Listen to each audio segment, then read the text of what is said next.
What's up, guys? Classy Metal here with a long overdue episode of Seven Deadly Spins. Some of this stuff has been out a little bit this year already.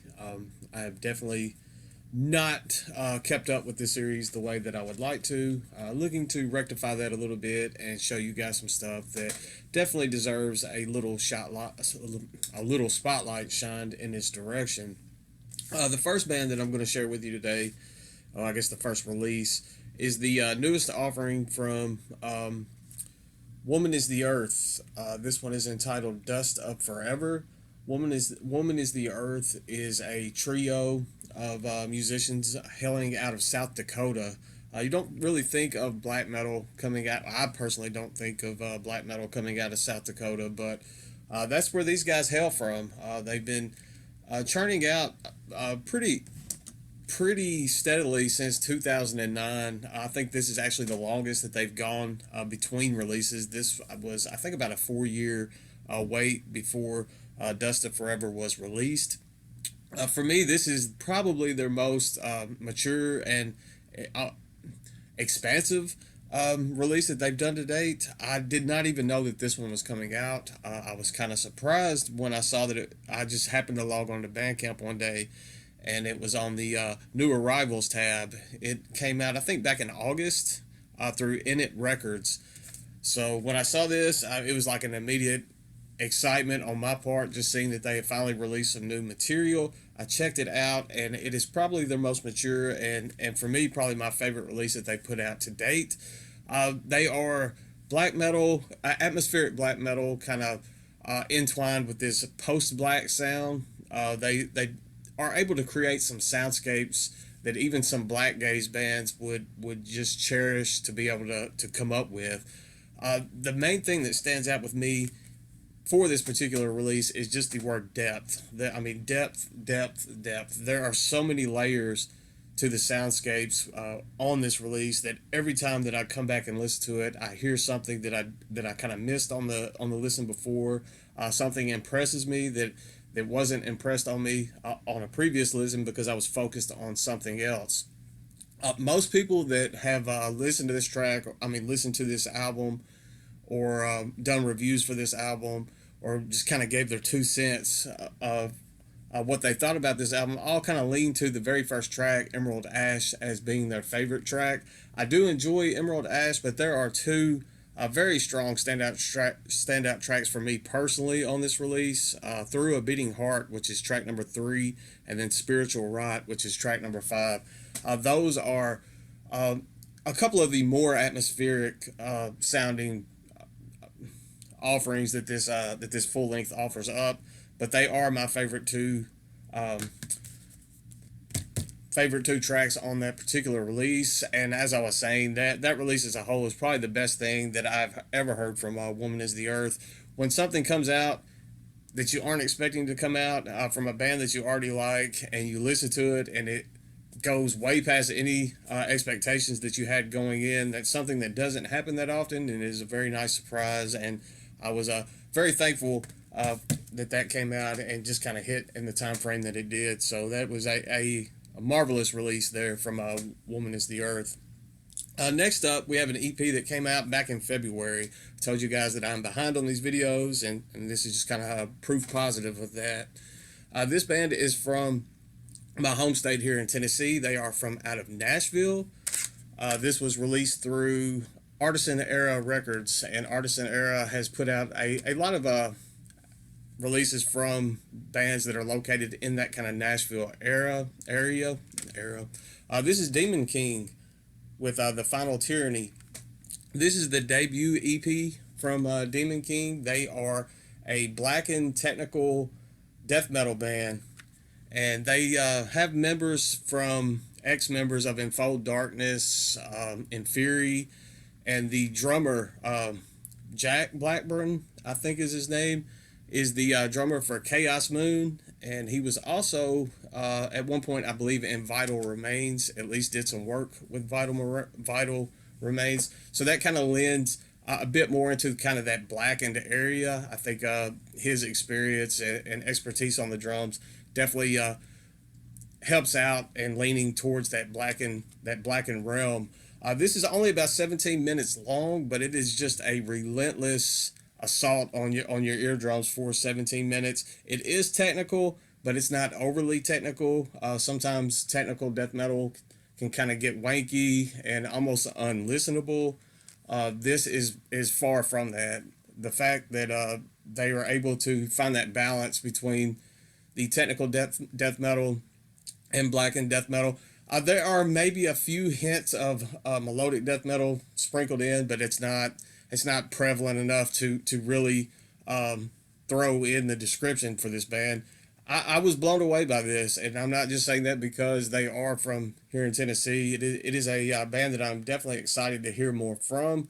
Artisan Era has a shirt up with that artwork that I would like to get my hands on at some point, because apparently CDs and tapes and records aren't enough anymore. I've kind of picked up on buying merch as well, but definitely check that one out. As always, all of the band camps will be listed in the description. That way, if you see something that kind of piques your interest, definitely go check it out and give it a shot.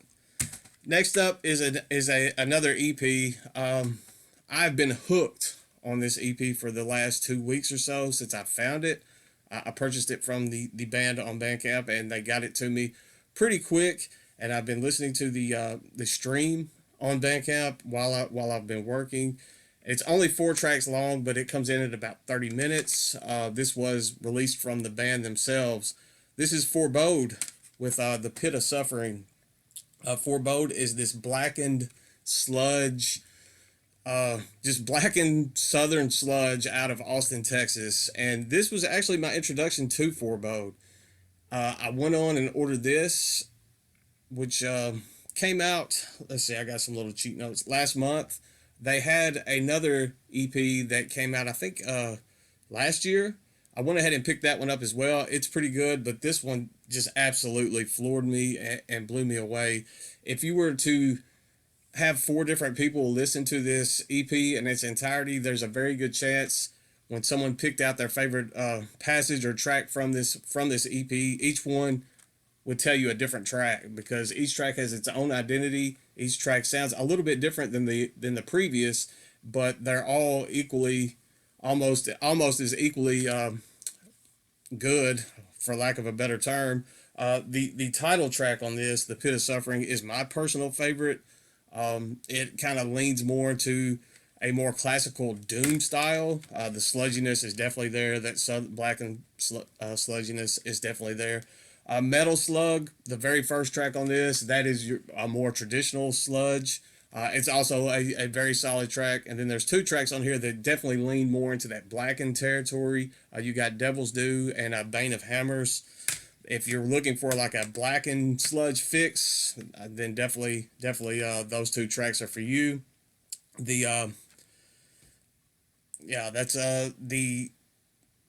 I think they have cassettes as well as CDs available for that release. That's where I was trying to go in my head, and I just wasn't getting there. But I think they still have both available on that Bandcamp. I would highly urge you to go check that out. I know some people kind of lean more to tapes these days than CDs, but they do have CDs and tapes available. The price on them is crazy good, and they don't try to get you on the shipping either. So definitely go support Forebode. Anytime that you have a band that is self-releasing stuff and you can kind of support them, especially if it's a band that you really enjoy their material, I'm all for doing that. Next up, we're gonna jump overseas for the first time in this video. This is melodic blackened death metal. I guess melodic Swedish blackened death metal straight out of Gothenburg. This is Nightcrown with their newest release, Hädanfärd. This was released in July, and I believe the label that put this one out was Noble Demon. This was my introduction to Noble Demon as a label, as far as I am aware. I was first introduced to Nightcrown back, I think, in 2019. They have not been putting out material that long, but they've been putting out a ton of material. Blackline Records released their EP back, I'm wanting to say it was in 2019. They released a full length last year that was entitled, I think, MPS VM, that was absolutely phenomenal. And then they've done it again this year with Hädanfärd. This the balance on this album as a whole is probably its biggest plus. The song compositions on this are very almost just genius and intelligent. A lot of time when a lot of times when bands bring in the keyboards, especially in this style of music, the keyboards and the orchestrations, it can almost be a detriment if they're over the top and not composed just that good. If sometimes it almost just feels like they're just kind of thrown into the mix. With Nightcrown, they have mastered these song structures on their previous full length. The albums felt the beginnings of the songs almost just felt so grandiose, over the top, that it kind of fell off there towards the end. The balance that they're able to create on this album within each track, not only within each track, but just the album as a whole, is almost mind blowing. The way that they're able to pull that off, the fact that they keep putting out these good releases over and over in such a short period of time is uncanny as well. As I was saying, with the perfect balance on this, I think it's 9 tracks on the album as a total, and right dead center in the middle of the album, you have this instrumental track that just fits perfectly and kind of breaks up the two sections of this album, and gives you that little break before they go right back into that fast-paced melodic black and death metal. A phenomenal release. You probably are going to see this one again at the end of the year when I do my top releases from the year, because I am enjoying Nightcrown. I know they made the end of the year list. I'm pretty positive they made the end of the year list last year as well, and it looks like they're just going to keep that streak going because they continually just put out killer material. Next up is a little diamond in the rough that I found on Bandcamp. This was a band that I had never heard of before. I just saw the artwork on the new arrivals tab, and I had to go check them out. And I was very impressed with what I heard. This is a band out of Chicago, Illinois. This is melodic black metal, and the name of this band is Withering Soul, and the name of this full length is Last Contact. This has been out about 2 weeks, so this is probably the newest release that you're going to see on this episode. And Withering Soul started out as a gothic metal band. Their gothic metal releases, I actually bought one of those with this full length. It's pretty good. I do enjoy their take on black metal a bit better, and it's kind of neat to hear that early material and kind of see how the band has progressed from there. This is probably their best, their most well crafted release that they put out thus far. The musicianship has improved. It's almost exciting to see when you find a band like this, to see where they're going. This has me kind of craving more from Withering Soul. The fact that they were gothic metal before they got into this kind of melodic black metal sound, it kind of benefits them to the fact that they almost have this almost haunting, ghostly sound within their black metal, this almost like spellbound sound. I've been listening to a lot of some old Demu Borgir as of late, the Enthroned, Darkness Triumphant, Spellbound by the Devil tracks, and I get that vibe from a couple tracks on this release. There was one, I think it was the Transcendence of Night in particular, that I really got that vibe from. But it's almost a perfect soundscape for this time of the year with Halloween coming up. It's just kind of a paranormal, haunting feel within this album. So I can definitely appreciate that. Excited to see where Withering Soul goes from here. And that is just one of those bands that was completely off my radar, but they are, my sights are dead set on them now. Moving forward to see where they go from here. Next up, we've got some black metal out of Russia. You guys know that I enjoy black metal out of Russia. This is actually the third release from this one-man project entitled Malist, and the name of this release is Karst Relic. and there was a trilogy of albums, and this was actually the third. I was unaware of the first two before I ever listened to this. The artwork on this, as you can see, that would probably draw a lot of you in as well. That's what got me. The presentation on this digipack, I usually don't do like a full-fledged kind of collection update view on the Seven Deadly Spins, but the presentation that they were able to put forth just with this digipack is top notch. So I definitely appreciate that. It did come signed on the back and limited to 500 copies as well. This was released on Northern Silence. So Northern Silence, no surprise there. They always kind of go all out with their physical presentations. But for the music as a whole, this is definitely the best of the three that are in this trilogy. It is melodic black metal. I know there's been a lot of that in this particular episode, and it kind of leans towards post-black at times. It has this kind of feel. The very start is kind of straightforward melodic black metal, and the production on this is kind of crisp. The fact that it is a one-person project is kind of if you did not know that it was a one-person project, then you probably wouldn't realize it was, because it's obviously a very talented musician behind the composition of this. The sweet spot for me of this album is probably tracks 3 through 5, like the middle part of the album. You get a little bit of a taste of everything that that Malist was trying to incorporate, the different styles of black metal that Malist was trying to put together. They're all kind of dead set right in the middle of the album in succession, and they just kind of blend. They kind of fit perfect right there, and it's kind of that bridge that puts this album together and takes it to the next level. You have a Timeless Torch, Away Through Limbo, and Lifeless Ease of I don't even know, non-being. There we go.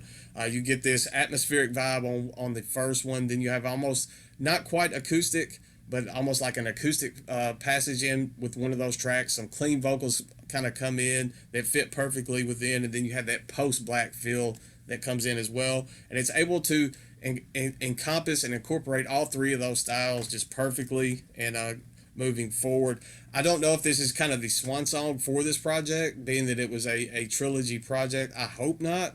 If nothing else, I hope the mastermind behind Malist at least moves on and creates music in some other avenue, because this was quite a fantastic release, and I want to hear more from that musician moving forward in the future. And then the last one for this video, this is a band that I have mentioned on this channel before. They released an album in 2014 entitled Descent that was up until probably maybe right now my favorite release that this band has ever put out. This is Moanaa. This is a Polish atmospheric sludge metal, post-metal band. This full length is entitled Embers.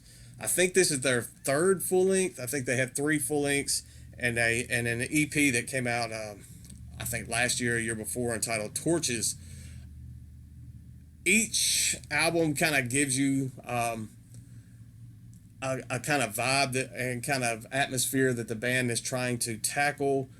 Descent has been my favorite for the longest time. It was my favorite album that was released in 2014. I couldn't get enough of it back then, and it just felt like, especially the follow-up passage, kind of felt short in my eyes. They kind of strayed away from some of the better part of the atmospherics that I found on Descent, and there was like a faster pace on that one. It seems like with Embers, they've kind of found that middle ground between where they went with Passage and where they were on Descent. You have a kind of the best of both worlds kind of fused together here in Embers. There are a couple of tracks. The very first track, Nothing, that was what for me, that felt like it was just picking up where Passage left off. And I was like, maybe this is going to be another one of those that I like, but I don't love. And then the second track, Lie, came in, and then I was like, well, they reeled me back in with that one. That is by far my favorite track on this release. That and the title track, the very last track on this, Embers. Those are two of the more atmospheric tracks that are available on this album, but those are my two favorite that are within this. This also came out back in March. This was from, I don't even know how to pronounce that. Deforming Productions. Probably should have just left that part off because I butchered that. But yeah, killer stuff here from Moanaa, especially if you're like me and you kind of fell off after the passage, and even with a little bit with the Torches EP. I did enjoy the Torches EP, but I did fall off a little bit with passages. If you're like me and it's a band that you have followed at some point, and you're hoping to kind of rekindle that love that you had from that debut full length Descent, Embers is the album for you. I think you guys will enjoy this as well. I know there was a lot of atmospheric stuff on this, a little bit different, kind of strayed away from some of the death metal. I was listening to so much old school death metal that I almost burnt myself out, and I had to start finding other subgenres of metal to kind of focus on, to take that focus off of old school death metal. I still have quite a bit of that in the collection. I will show in like some standard collection updates, but for the 7 Deadly Spins, I wanted to kind of go in a little bit different direction. That's all I've got for this one. I have another. I could easily put together another stack of 7 today and do another video if I wanted, but that's not going to happen. But I will try to get back in the swing and getting these back to you guys as much as possible, so it doesn't feel like I have to go so long between 7 Deadly Spins. I will work on some more CD collection videos coming up as well. I want to do kind of one big mail day video, and also if you guys missed out, I have a huge giveaway going right now that I partnered up with Rick over at the Dreadful Minutes. I will link the link to that video in the description. You have until I think November the 6th to get on that video. There's 32 items to choose from, and it's a huge giveaway that's going to have 3 winners, so the odds are definitely in your favor. Go check that out, enter, check out these bands. They're all in the description, and I will see you guys soon, I promise. Stay classy.